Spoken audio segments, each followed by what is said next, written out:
강의에 대한 이제 얘기를 좀 하면 그 재무회계와 세무기초예요. 그러다 보니까 일단 기초 과정으로 꾸려져 있고요. 여러분들 혹시 질문 드릴게요. 나는 여기서 그 회사에서 회계나 세무를 직접 담당하는 사람이다. 있으세요?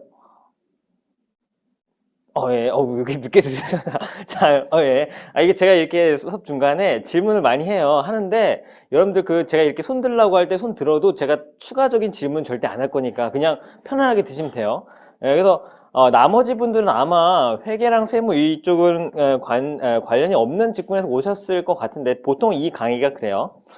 일단 그런 분들을 위해서 기초 강의에 맞춰져 있다, 기초 수준으로 맞춰져 있다는 걸 미리 말씀을 좀 드려요. 그래서 여기 또 들으시다 보면 이건 좀 쉬운데 라고 생각하실 수도 있는데, 그러면 질문을 뭔가요, 편안하게 해주시면 좋겠고요. 어쨌든 우리가 오늘부터 3일 동안 회계와 세무 기초인데, 이거를 하실 때 보통 앞에 이틀은 회계를 좀 중점적으로 말씀을 드리면서 관련된 세무의 내용을 찝어서 말씀을 드릴 거고, 마지막 3일차에는 이제 세무를 남은 것들을 몰아서 하게 될 예정입니다. 그래서 그렇게 흘러갈 예정이니 미리 좀 말씀을 드리고요. 자, 첫째 시간은 좀 우리 강의에 대해서 좀 이제 본격적으로 내용을 들어가기 전에 어떤 방식으로 말씀드릴지를 하나하나 좀 말씀드릴게요.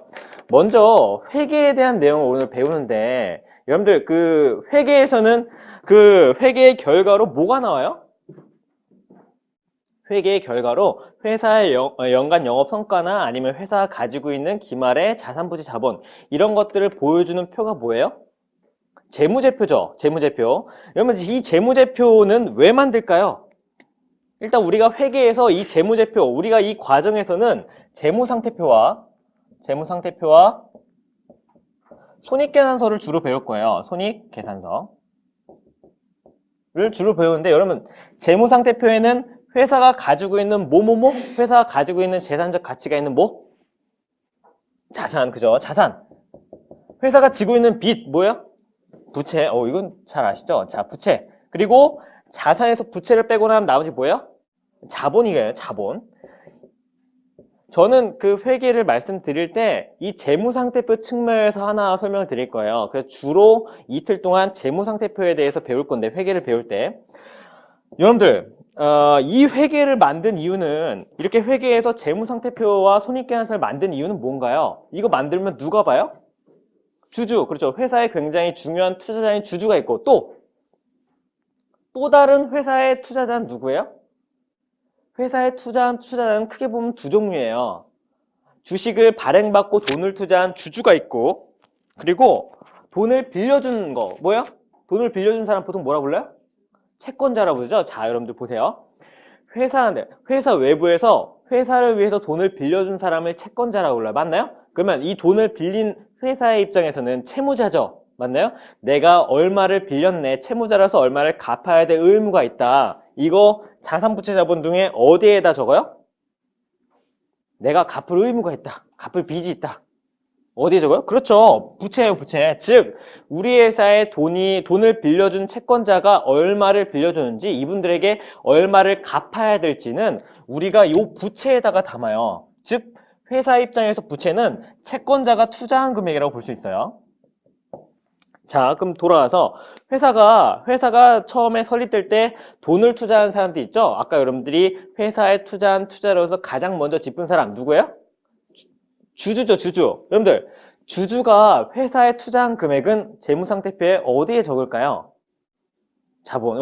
상당히 잘 알고 계시는데, 이 내용은 이제 우리가 다음 시간에 좀 더 본격적으로 들어갈 거예요. 지금은 좀 약간 개론이고. 그래서 자본에 주주가 투자한 금액을 적어요. 그래서 자본이라는 것은 회사 입장에서 주주를 의미합니다. 주주가 얼마를 투자했는지를 보여준다는 거죠.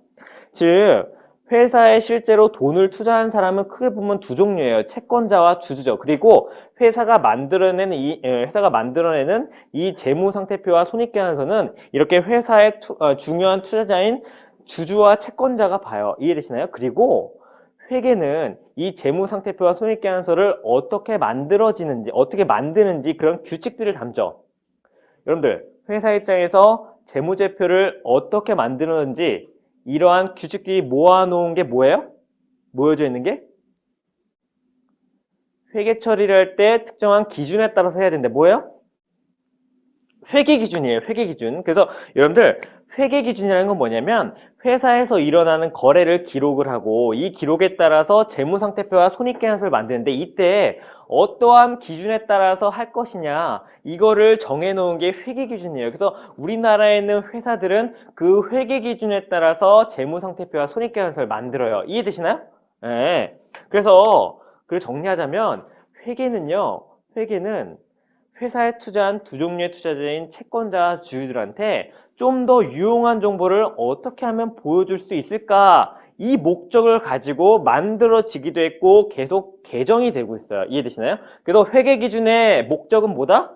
회사에 투자한 채권자와 주주를 위해서 어떻게 하면 좀 더 유용한 정보를 보여줄 거라는 목적으로 계속 개정이 되고 있다는 걸 말씀드립니다. 저는 이 과정에서 회계를 말씀드릴 때 이렇게 채권자와 주주 입장에서 뭘 궁금해할지 이거를 계속 여러분들께 상기 드리면서 이 과정을 진행할 거예요. 이해되시나요? 그래서 여러분들 회계를 그냥 배우면 좀 딱딱해요. 재미가 없는데 여러분들이 회사에 투자한 주주와 채권자들을 위해서 이 재무제표를 직접 만든다라고 생각을 하면서 좀 보시면 될 거예요. 여러분들 예를 들면 여러분들이 지금은 다들 우리 모두 근로자잖아요.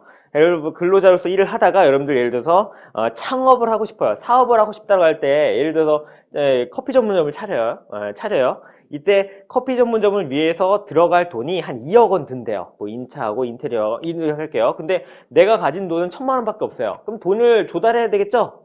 이때 여러분들 제일 먼저 생각하는 조달할 곳이 어디예요? 그죠?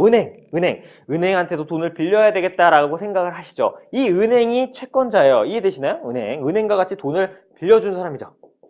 또 은행 가서 물어봤더니 당신은 신용이 약간 요 정도밖에 안 돼가지고 내가 1억밖에 못 빌려주겠네요. 그래요. 그럼 나머지 얼마 모자라요? 9천, 내가 1,000만 있다니까요. 뭐 없으면 1억 모자라면 여러분들 1억 조달하려고 어디로 가요? 나머지 1억 내가 카페를 하려고 하는데 은행에서 1억밖에 안 된대요. 나머지 1억은 예. 자 어쨌든 여러분들 부모님 계시잖아요. 부모님. 자 그래서 부모님한테 가서 1억을 조달할 수 있다고요. 여러분들 이 부모님이 어떻게 보면 주주일 수 있어요. 자 부모님. 자 여러분들 부모님과 은행의 차이는 뭐예요? 맞아요. 은행은 이자가 나가요. 부모님께는 이자 드려요? 그렇죠. 이거는 약간 개인 성향인데 약간 부모님이 교육을 어떻게 시켰냐 이런 거잖아요. 자 이자는 지급하지 않는다고 할게요. 자 그리고 또 이 은행과 부모님의 가장 큰 차이는 뭐예요? 또 응? 배당. 예, 배당은 좀 이따가 잠깐 할게요. 자 좀 이따가. 자 그 다음으로 이제 하는 거 은행에서 빌린 돈은 뭐가 있어요? 만기가 있잖아요. 얘는 만기가 있어요. 만기 안에 돈을 못 갚으면 어떻게 돼요? 여러분 만기 안에 은행 돈을 못 갚으면 어떻게 되죠? 아직 그렇게까지 간 적은 없으시죠? 만약에 은행 돈을 만기 안에 못 갚아요. 그럼 어떻게 돼요? 응? 그렇죠. 뭐 일단 담보 잡힌 게 있다면 그게 경매로 흘러갈 것이고 아니면 이제 여러분들 생활이 많이 힘들어지는 거죠. 즉 얘네는 이 돈을 투자한 은행의 입장에서는 여러분들에게 돈을 빌려줄 때 뭐하고 뭐만 보냐면 원리금하고 만기만 봐요. 여러분이 무슨 사업을 하는지 크게 상관이 없어요. 원리금하고 만기만 제때 들어오면 끝이라고요. 자, 이제 부모님한테 1억을 또 조달을 했어요. 자, 이자는 없다라고 했어요. 자, 부모님한테 빌린 돈 만기 있나요? 예를 들어서 부모님한테 빌려올 때 예를 들면 어머님이 야 너 이거 2년 안에 갚아라 라고 했을 때 여러분들은 마음속에 2년 안에 갚아야 된다는 생각하세요? 만기가 없다는 거죠. 만기가 없다는 차이가 있어요. 차이가 있죠. 대신 뭘 드리냐라고 한다면 아까 전에 말씀하신 것처럼 여러분들 만약에 회사가 주주한테서 돈을 조달받아요. 그러면 주주는 회사에 돈을 투자를 할 때 뭘 보고 투자를 해요? 뭘 보고? 어쨌든 주주도 투자자잖아요. 여러분들 주식 투자해 보신 적 있죠?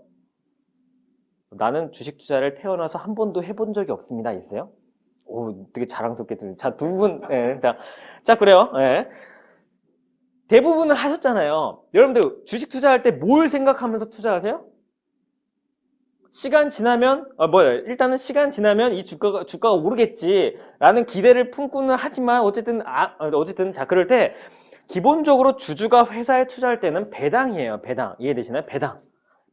배당이라는 것은 회사가 연간의 영업 성과를 내면 그 성과를 받아가는 거예요. 여러분들 회사가 만들어낸 연간의 영업 성과는 어디에 기록해요? 재무제표 중에 어디에 있죠? 연간 얼마의 돈을 벌고 매출이 나왔고 얼마의 비용을 써서 얼마의 이익이 남았다. 이거 어디 나와요? 그죠. 손익계산서에 나죠. 이거 우리 다음 시간에 좀 더 디테일하게 볼 거니까 지금 좀 간단하게. 자, 손익계산서에 회사가 벌어들인 이익에 대한 정보를 적어요. 이 이익은 여러분들 기본적으로 누구 거다? 회사가 벌어들인 이익은 누구 거예요? 자, 주주 거라고 말씀을 하셨는데 맞아요. 주주 거가 맞는데 그게 왜 그런지는 다음 시간에 좀 더 자세하게 설명을 드릴게요. 자, 이 이익을 주주한테 돌려준다. 뭐예요? 회사가 벌어들인 이익을 주주한테 돌려주는 게 배당이죠. 배당. 자, 배당. 그래서 이렇게 주주에게 투자를 받으면 회사는 그 연간의 영업 성과에 대해서 배당을 지급해야 돼요. 이해되시나요? 자, 이게 회사에 투자하고 있는 채권자와 주주의 차이점이죠. 이 두 사람은 여러분들 투자의 조건이 달라요. 맞나요?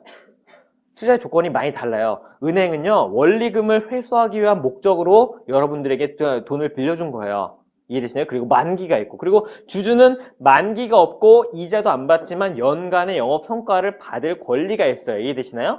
그렇기 때문에 주주와 채권자는 투자의 조건이 많이 다르고, 그렇기 때문에 회사의 재무정보를 보려고 할 때 보려고 하는 포인트가 좀 달라요.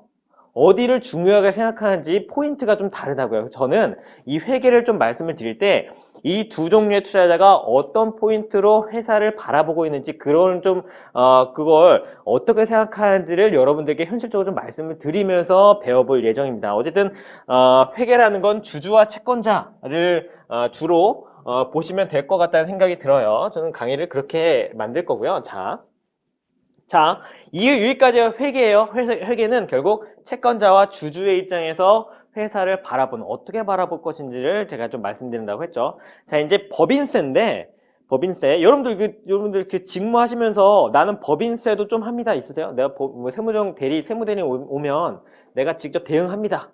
있으세요? 나는 법인세 안 하는데요? 있으세요? 난 법인세 우리 팀 아닌데요? 뭐죠? 자, 한 분 있습니다. 자. 나머지는 그럼 법인세 하는 거예요? 하는 팀이에요? 우리 팀에도 법인세, 나는 아니지만 누군가는 합니다. 있으세요? 이구나. 자, 내려주시고요. 자, 법인세는 여러분들 왜 만들어졌나요? 법인세는 왜 만들었어요? 법인세는 법이죠. 맞나요? 이 법 왜 만들었어요? 맞아요. 과세하기 위한 목적으로 만들어졌어요. 법인세법은 누구에게 과세해요? 법인에게 과세하기 위한 목적으로 만들어졌다고. 이때 이 법은 회계랑 좀 달라요. 여러분들 회사가 뭐가 남아야 과세가 돼요? 뭐가 있는 곳에 세금이 있다. 이런 거 들어보셨나요? 뭐가 있는 곳에 세금이 있다. 뭐? 이익은 이제 우리가 손익계산서의 수익에서 뭘 빼면?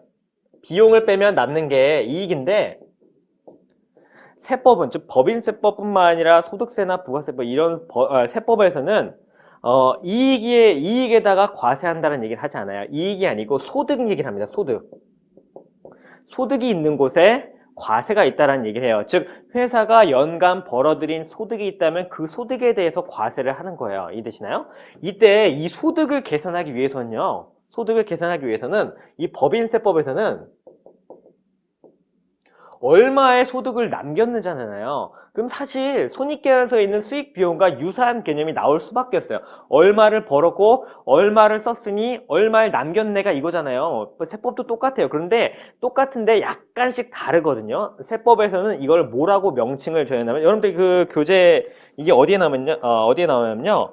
세법 중에 앞부분에 좀 나와요. 자, 앞부분에 한번 넘겨보시면 이 똑같은 그림이 있습니다. 한번 찾아서 보시고요. 자, 즉 법인세법에서는 회사가 연간 벌어들인 돈, 이거 회계처럼 수익이라고 부르지 않아요. 뭐라고 부르냐면, 거기 뭐라고 써있어요? 수익이랑 대응되는 게 뭐예요? 입금이라고 돼 있죠.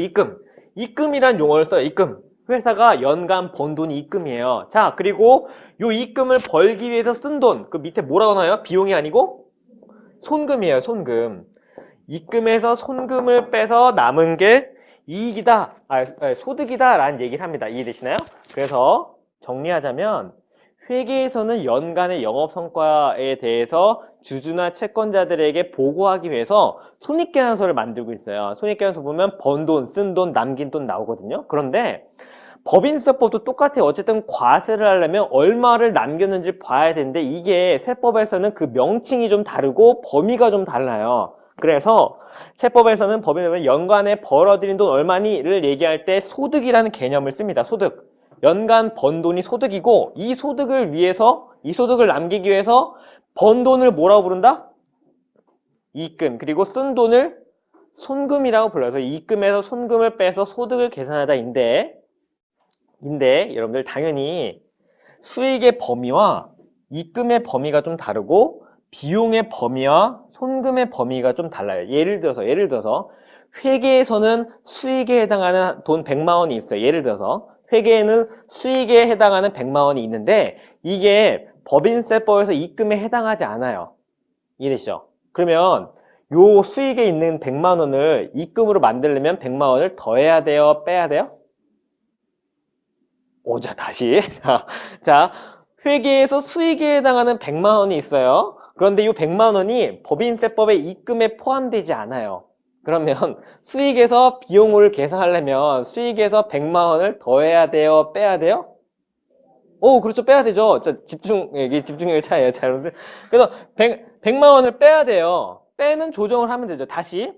수익에 100만 원은 해당하지 않는 게 있는데 그게 법인세법에서는 입금에 해당해요. 그럼 여기에서 여기로 넘어갈 때 100만 원을 더할까요? 뺄까요? 더하겠죠. 비용도 마찬가지예요. 비용에 해당하는데 손금에 해당하지 않아요. 그럼 여기서 여기로 넘어갈 때 더해요? 빼요? 빼고 마찬가지로 또 더하겠죠. 즉 이렇게 회계에서는 수익과 비용, 이익이 나오고 법인세법에서 입금과 손금, 소득이 나오는데 약간의 범위가 다르기 때문에 우리는 이 범위를 조정하는 방식으로 법인세법에서는 소득을 계산해요. 이게 무슨 얘기냐면 자, 법인세법에서는 입금과 손금을 따로 정의하고 있다고 했죠? 맞나요? 입금이 있고 손금이 있어요. 이게 회계는 상관이 없고 이때 여러분들이 법인세 신고를 하려고 해요. 그러면 법인세 신고를 위해서 회사가 연간 했던 거래에서 입금이 뭐가 있는지 다 모으고 손금이 뭐가 있는지 다 모아서 소득을 계산하는 게 편할까요? 아니면 이미 회계에서 수익, 비용, 이익이 나왔으니까 요 수익과 입금의 차이 나는 것만 조정하고 비용과 손금의 차이 나는 것만 조정해서 결과적으로 회계상의 이익에서 소득 금액을 조정하는 방식으로 계산하는 거 뭐가 더 편할까요? 그쵸, 조정하는 거. 그래서 법인세법에서는 입금과 손금의 정의를 따로 두고 있지만 야, 어차피 회사는 회계에 따라서 재무제표 만들고 손익계산서 있지 않냐. 그럼 이게 범위가 좀 다르지만 거의 유사한 개념이라면 그 범위만 일부 조정해서 즉 세무조정을 해서 이익에서 소득금액 계산하는 게 훨씬 더 간편한 방법 아니겠니? 이해되시나요? 그래서 지금 현재 법인세법에서는 이렇게 회계에서 만들어진 손익계산서상의 이익에서 법인세법과 차이 나는 것을 일부 조정해서 법인세법에서 과세 대상으로 삼는 소득금액을 계산하도록 하고 있어요. 이해되시나요? 이게 뭐 간접법이다 뭐 이걸 직접 하면 직접법이고 여기서 넘어오면 간접법이라는데 지금 현재는 다 이런 식으로 이익에서 세무조정을 통해서 소득금액을 계산하는 방식으로 법인세를 계산하고 있어요. 이해되시나요? 그래서 우리는 어떤 방식으로 법인세를 바라봐야 되냐면 회계에서는 수익과 비용에 해당하는데 이게 무슨 이유에서인지 법인세법에서는 입금과 손금에 해당하지 않는 경우가 있거나 요 회계에서는 수익 비용에 해당하지 않는데 법인세법에서는 무슨 이유인지 여기에 포함되는 항목들이 있어요. 이거 왜 이렇게 조정하라고 이유를 법인세법에 둔 것인지 그 이유를 배우고 그 금액을 어떻게 계산하는지 배우면 법인세는 끝나요. 이해되시나요? 그래서 즉 보통 법인세를 배울 때는요. 이렇게 회계와 차이점이 뭐가 있는지를 주로 말씀을 드립니다. 이해되시나요? 왜 그래야 되는지 생각해 보세요. 이거를 범위를 처음부터 A부터 G까지 배우는 것보다 요것과 차이 나는 것만 배우면 간편하게 할 수 있기 때문에 그래요. 이해되시나요? 자, 이때 여러분 그냥 질문 드릴게요. 수익에서 입금을 계산하기 위해서 포함되는 거 더하고 포함되지 않는 거 뺐죠. 그리고 비용에서 손금을 계산하기 위해서 포함되는 거 더하고 뭔가요? 그 포함되지 않는 걸 뺐어요. 3, 4죠. 이때 1, 2, 3, 4 네 가지의 세무조정이 나오겠죠? 맞나요? 수익에 해당하지만 입금에 해당하지 않는 거 더하고 1번, 이거 해당하지 않는데 이 해당하는 거 빼고 2번, 비용에 해당하는데 해당하지 않는 거 빼고 4번, 요게 해당하지 않는데 요게 해당하는 거 더하고 3번. 이해되시죠? 이 네 가지 중에 1, 2, 3, 4번 중에 어떤 세무조정이 제일 많을까요? 네, 비용 뭐요? 비용에는 해당하는데 안 하는데? 하는데 송금에 해당하지 않는 거 맞아요. 여러분들 법인세 안 하신다면서 이 정도는 아시죠? 무슨 얘기냐면 대부분의 세무조정이라는 우리가 오늘부터 3일 동안 배울 법인세법의 이 세무조정에서 대부분은 요 네 가지 중에 비용에는 회계에서 비용에는 해당하는데 법인세법의 송금에 해당하지 않아서 그 금액만큼 요게에서 여기로 넘어갈 때 송금을 빼야 돼요. 자, 손금을 요게 해당하는데 요게 해당하지 않아요. 그럼 손금을 빼야 돼요. 빼는 항목, 이 항목이 대부분이에요. 대부분. 자, 그럼 한번 질문. 요 비용에 해당하는데 요 손금에 해당하지 않아요. 이거 우리는 그 세법에서 뭐라고 그러냐면 손금에 넣지 않는다라고 해서 손금 불산입이란 용어를 써요. 여러분들 우리 이 기초 단계에서는 손금 불산입 이거 몰라도 돼요. 그냥 여러분들 여기에는 비용인데 여기에 손금에 해당하지 않아서 여기에서 여기로 말할 때 더하는 걸 손금 불산입이라고 하는데 요 손금 불산입 예를 들어 100만 원이 나왔어요. 비용에 해당하는데 손금에 해당하지 않아서 이 100만 원만큼 빼줬어요. 자, 비용에서 빼줬어요. 이때 이 당기순이익이 1억 원이 나왔었다면 소득 금액은 얼마가 나올까요? 다시 이 1억 원 나왔는데 그때 비용 중에 회계에는 비용에 해당하지만 법인세법에도 손금에 해당하지 않는 게 있어서 손금 불산이 100만 원이라는 세무 조정을 했어요. 그러면 소득 금액은 얼마가 돼요? 1억 100만 원이죠. 1억 100만 원이 돼요. 맞나요? 즉 세무 조정을 중간에 해 놓으면 회계상의 이익에서 그 100만 원만 더하거나 빼거나 이런 식으로 해서 소득 금액을 간편하게 계산할 수 있고 이런 식으로 이익보다 소득 금액을 더 높여주는 방식의 세무 조정이 우리가 오늘부터 3일 동안 배울 세무 조정 중에 대부분이에요. 그래서 세무조정이 일단 나온다라고 한다면 소득 금액이 증가될 가능성이 높겠구나라는 생각을 하는 거죠. 그러니까 간편한 예로 이런 게 어떤 거 있냐면 우리 이 과정 내에 배우는 게 여러분들 그 뉴스 같은 거 보면 이런 뉴스 많이 보죠. 예를 들면 그 어떤 대기업이 있는데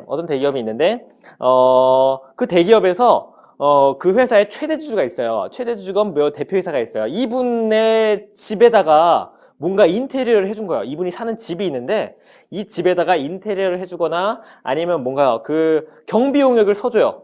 이분의 자기 집을 경비를 세우는데 거기 돈 나갈 거 아니에요. 돈 나갈 때 이거를 본인 돈에서 안 주고 회사 돈으로 내요. 그럼 회사 돈을 냈다는 얘기는 질문. 회사 돈을 냈다는 얘기는 손익계산서에 비용으로 들어갔다 안 들어갔다? 들어가 있다는 얘기잖아요. 비용 처리했는데 이거 여러분들 법인세법에서 손금 인정될까요? 맞아요. 화나는 건 아니죠. 이러면 안 되는 건 맞는데 맞아요. 인정 안 돼. 이거 지금 몰라도 괜찮아요. 뒤에 나오는데 이거 업무와 관련이 없는 비용이다라고 해서 비용을 인정 못 받아요. 그 금액이 예를 들어서 500 된다고 합시다. 연거 500이에요.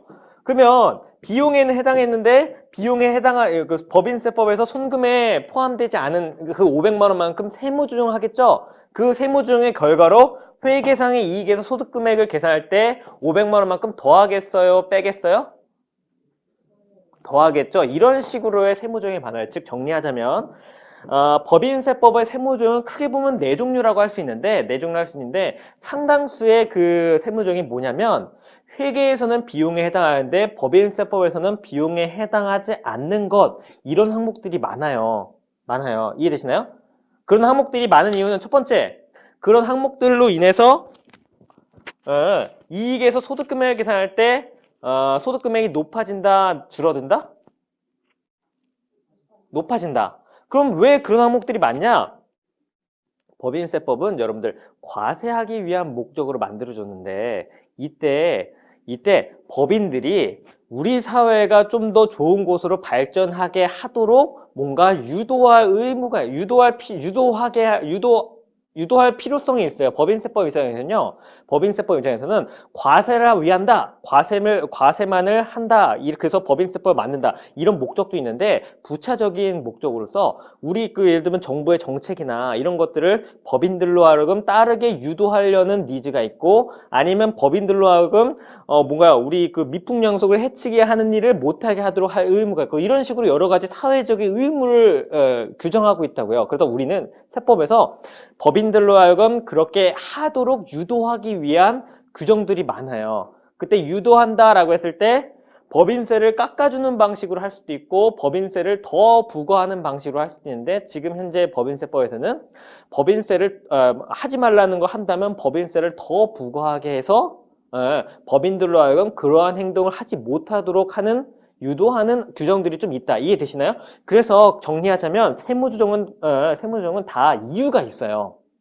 그렇게 세무조정을 하게 된 이유가 있다고요. 그래서 세법은 오히려 여러분들이 익숙하지 않을 뿐이지 그런 이유들만 잘 생각하시면 오히려 세법은 더 쉬울 수 있어요. 이해되시나요?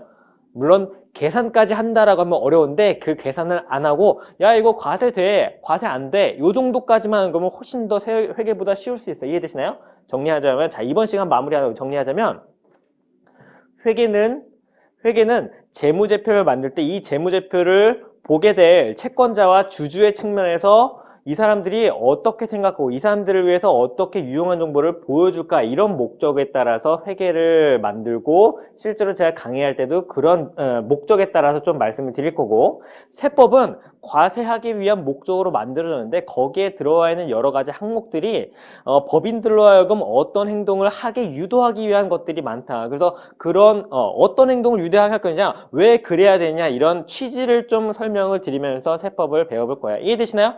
자, 오리엔테이션을 좀 했는데 질문 없으시죠? 자, 첫 시간은 지금 오리엔테이션도 있었고 그래서 좀 금방 끝낼게요. 지금부터 10분 동안 쉬시고 돌아와서 이제 본격적으로 다음 시간을 배워보도록 하겠습니다.